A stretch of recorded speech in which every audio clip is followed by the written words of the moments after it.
दर्शकों, देश में एक और भाषण की चर्चा हो रही है और वह भाषण उत्तर प्रदेश के मुख्यमंत्री योगी आदित्यनाथ ने उत्तर प्रदेश की विधानसभा में दिया और कहा है कि महाभारत के काल में पांडवों ने कौरवों से सिर्फ 5 गांव मांगे थे, जिसे कौरवों ने देने से इनकार कर दिया था और इसी के बाद पांडवों और कौरवों के बीच महाभारत का युद्ध लड़ा गया। लेकिन जब आज देश का बहुसंख्यक समाज अपने सिर्फ 3 स्थल अयोध्या, काशी और मथुरा मांग रहा था, तो इसके लिए भी लोगों को गिड़गिड़ाना पड़ा।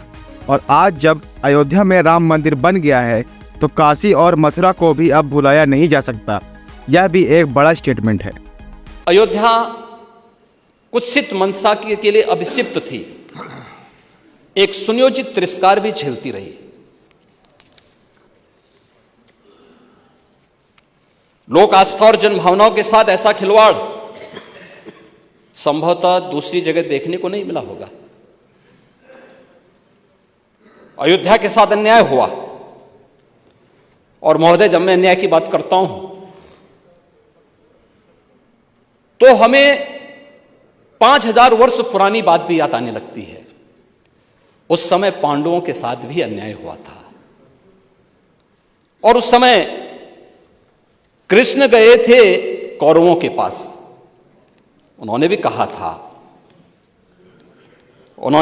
था बस दे दो केवल 5 ग्राम, रखो अपनी धरती तमाम, हम वही खुशी से खाएंगे, परिजन पर हंसी न उठाएंगे। लेकिन दुर्योधन वह भी दे न सका, आशीष समाज की ले न सका। यहां तक कि उसने भी भगवान श्री कृष्ण को बंधक बनाने का कुत्सित प्रयास किया।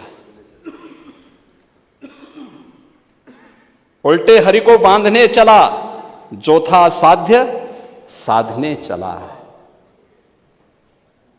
यही तो हुआ था।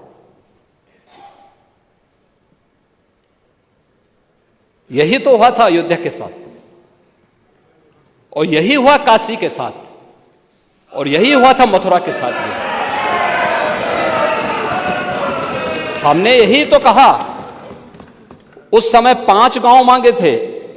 भाई, भगवान कृष्ण ने तो पहले कहा, जब वो समझौता कराने के लिए गए थे, महाभारत का युद्ध टालने के लिए गए थे, कि भाई देना हो तो आधा दो,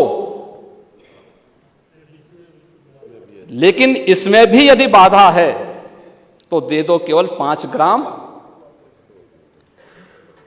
लेकिन वो 5 गांव, लेकिन यहां तो इस समाज सैकड़ों वर्षों से यहां की आस्था केवल 3 के लिए बात कर रही है।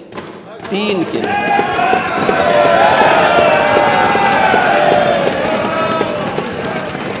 वो 3 के लिए भी इसलिए वे विशिष्ट स्थल हैं,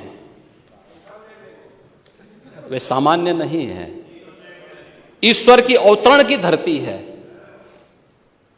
असामान्य नहीं है। और असामान्य यानी उसको एक सामान्य स्तर पर नहीं मान सकते, लेकिन एक जिद है, और उस जिद में जब राजनीतिक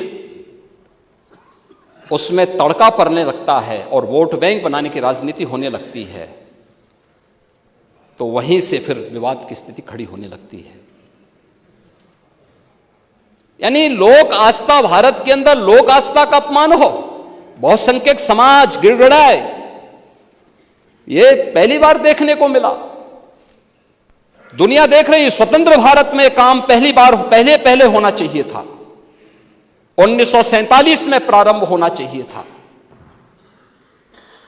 और उस आस्था के लिए बार बार गुहार लगाता रहा। हमने तो केवल 3 जगह मांगी, अन्य जगहों के बारे में कोई मुद्दा नहीं था। अयोध्या के लिए, और देखिए अयोध्या का उत्सव लोगों ने देखा तो नंदी बाबा ने भी कहा, भाई हम काहे इंतजार करें।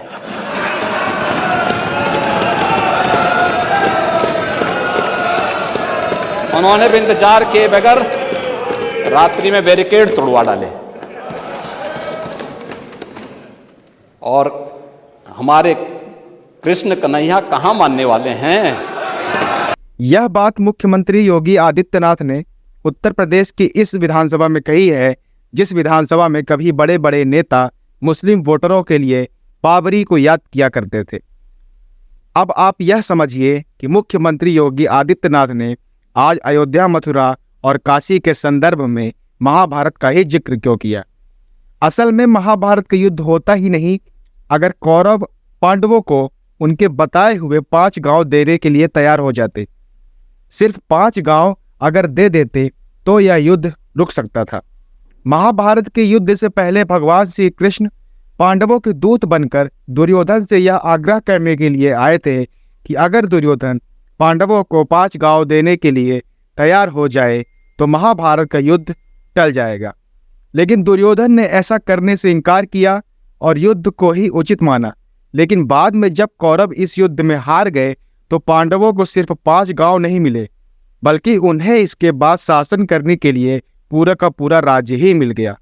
और अब हिंदू पक्ष भी यही कह रहा है कि अब तक तो सिर्फ 3 स्थानों पर अपने मूल मंदिरों को वापस मांग रहे थे, लेकिन अब वह उन मंदिरों के लिए भी संघर्ष करेंगे जिन्हें तोड़कर मुगलों ने उन पर मस्जिद बनाई है या दूसरे स्ट्रक्चर बनवा दिए हैं। और इन स्थानों में लक्षागृह का भी नाम है, जिस पर हाल ही में अदालत में 53 वर्षों के बाद यह फैसला सुनाया, जिसमें हाल ही में अदालत ने 53 वर्षों के बाद यह फैसला सुनाया कि लक्षागृह पर हिंदू पक्ष का दावा सही है और यह बात पूरी तरह से गलत है कि इस जमीन पर कब्रिस्तान है और इसलिए यह जमीन मुस्लिम पक्ष की है। मुख्यमंत्री योगी आदित्यनाथ ने भी यही कहा कि लक्षागृह पर अदालत के फैसले का सम्मान होना चाहिए। हम मानते हैं मंदिर का विवाद न्यायालय में था,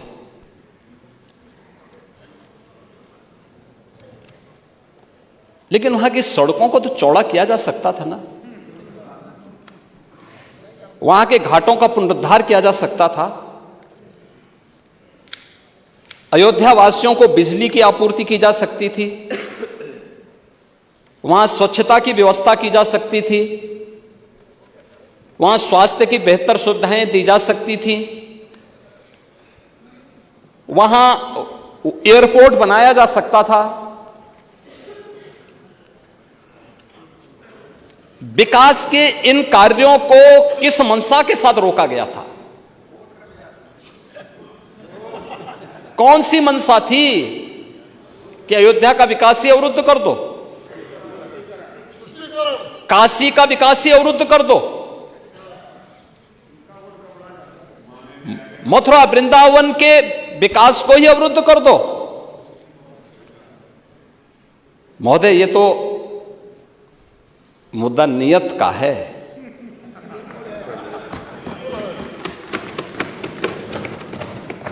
हमारी आस्था थी और नीति भी साफ थी और नियत भी बहुत स्पष्ट थी।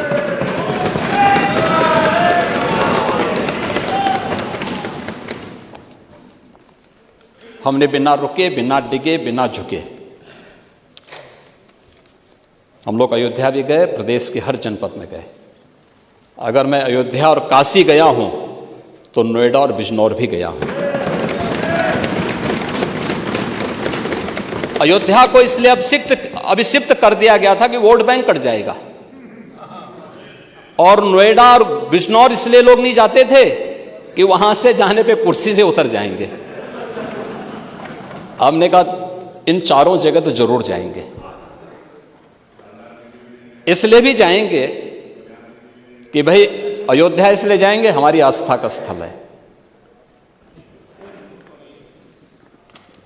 और ये मेरा सौभाग्य है और मेरी सरकार का सौभाग्य है कि अयोध्या का भव्य दीपोत्सव जो आज राष्ट्रीय आयोजन बन चुका है, राष्ट्रीय उत्सव बन चुका है, उसको हमारी सरकार को शुरू करने का सौभाग्य प्राप्त हुआ।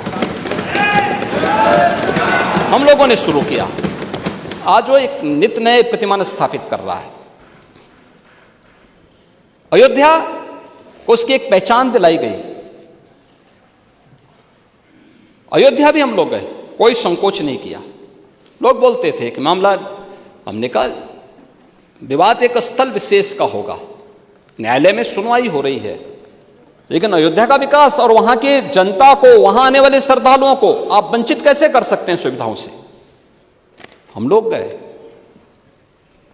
नोएडा और बिजनौर के भी बारे में मुझे बताया गया कि मुख्यमंत्री नहीं जाते।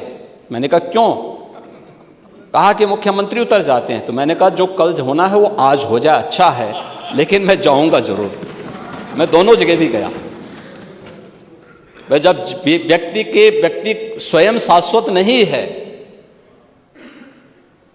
तो फिर कुर्सी किसकी शाश्वत रहेगी? वो जरूर जाए, लेकिन जाऊंगा जरूर, क्योंकि नोएडा भी उत्तर प्रदेश का पार्ट है और बिजनौर भी उत्तर प्रदेश का पार्ट है। मैं जरूर जाऊंगा। लेकिन हम लोगों ने कोई भेद नहीं किया।